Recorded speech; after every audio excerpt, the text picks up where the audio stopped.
We've crossed paths a lot with Friki in the life of this democracy, even pre-democracy. We were seized with issues of space in the 1991, 92, and 94, when democracy finally broke in. We were always seized with the issues of space. So I'm very happy that our paths continue to cross. Gavshon, the anthropologist, says that teams are sets of people who interact and continue to interact, not by level of hierarchy or anything, but by maintaining the definition of the relevant situation, and their paths are defined by the relevant situation and the definition of that relevant situation. So I see that in myself and Mr. Brooks. Let me borrow the greetings we have made. I don't think I'll be as elaborate and as eloquent. So I need to align myself with the greetings you have made. And having preceded that with the notion that upholding the definition of the relevant situation, I can talk through your mouth that I can borrow adequately the presentation that we have made. I wasn't here yesterday, and that shows that I don't need to be needed that much, because the program went ahead even without me.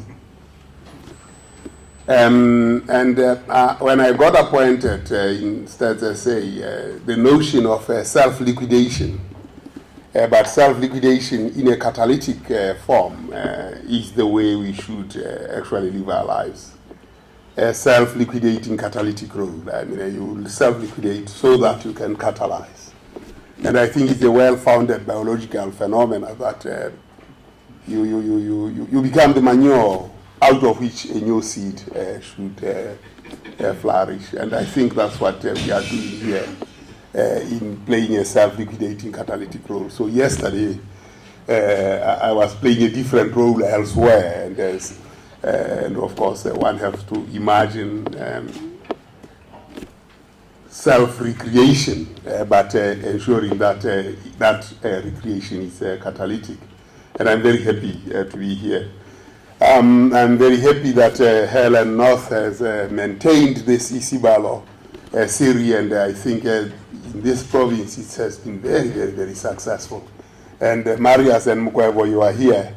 You have to copy how Kwazulu-Natal does it, so that we can, in the Western Cape and Limpopo, we can actually deepen the ISIbalo legacy.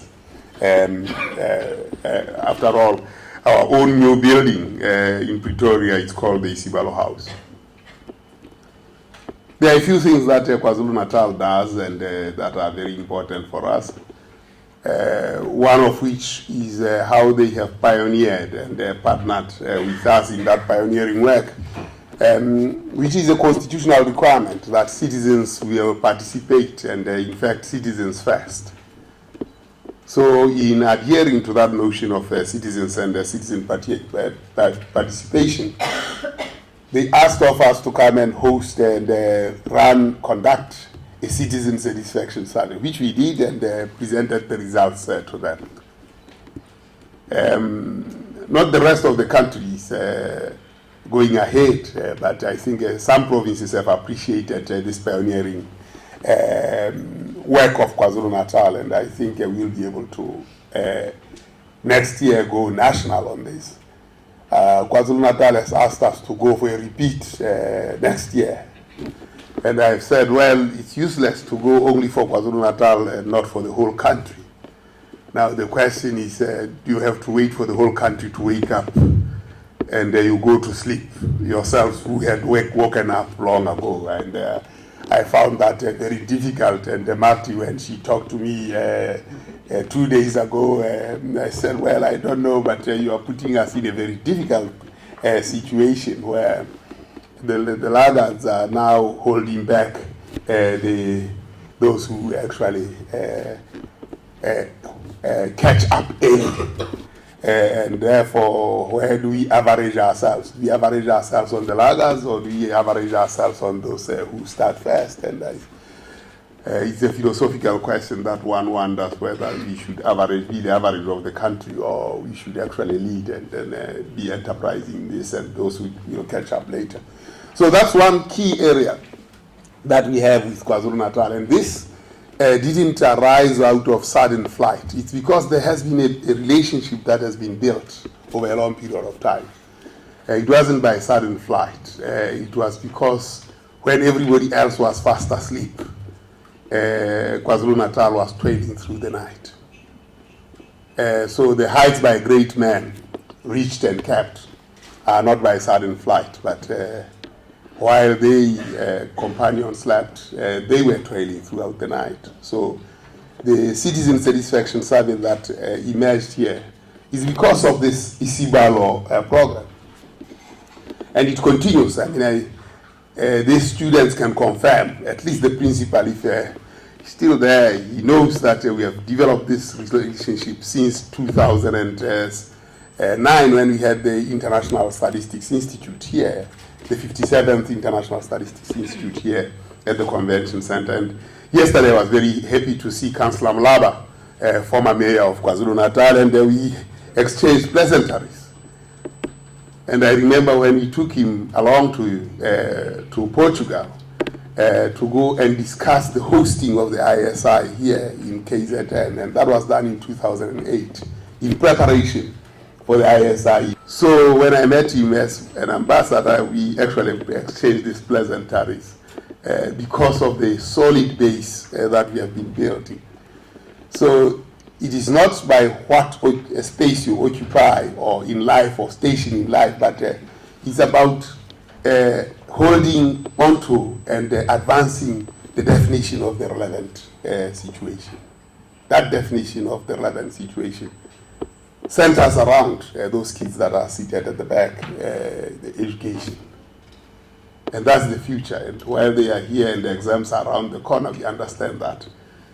I hope that they can learn a lot more in this class of life, as they also consider and focus largely on the work they do in class, which prepares them for this class of life.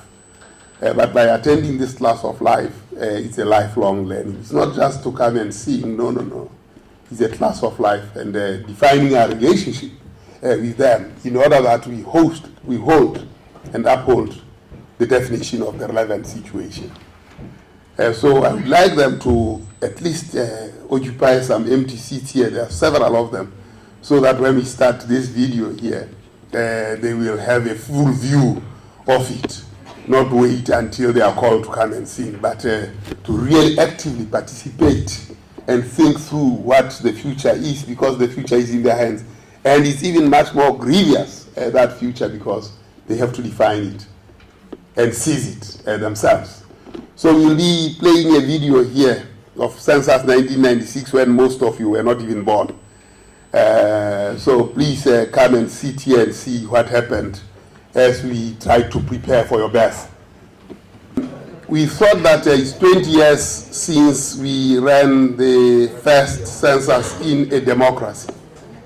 And that census defined who we are and what the challenges are and how we probably will have to confront them. So exactly in 1996, in October, on the 10th, Henny Lewis, who is here in the audience, and I, and Dr. Mark Oken, who is not in the audience, who was supposed to be here, held the responsibility to conduct the first census in a democracy, but also create that institution called Stats SA. The unfortunate bit is that Henny Lewis decided to leave in 1998 or 1999, thereabout. Mark Oken decided to retire in 2000, and they left me with the organization. I hope they are not disappointed in the way I've led the organization thus far. But a reflection on that is very, very important for us to take our democracy forward. And that's what the video will be. And then, of course, it will be followed by a panel discussion where a number of you may ask questions. A number of you were in that census and worked very tirelessly in that census of 1996. But I think it marks the founding stones or founding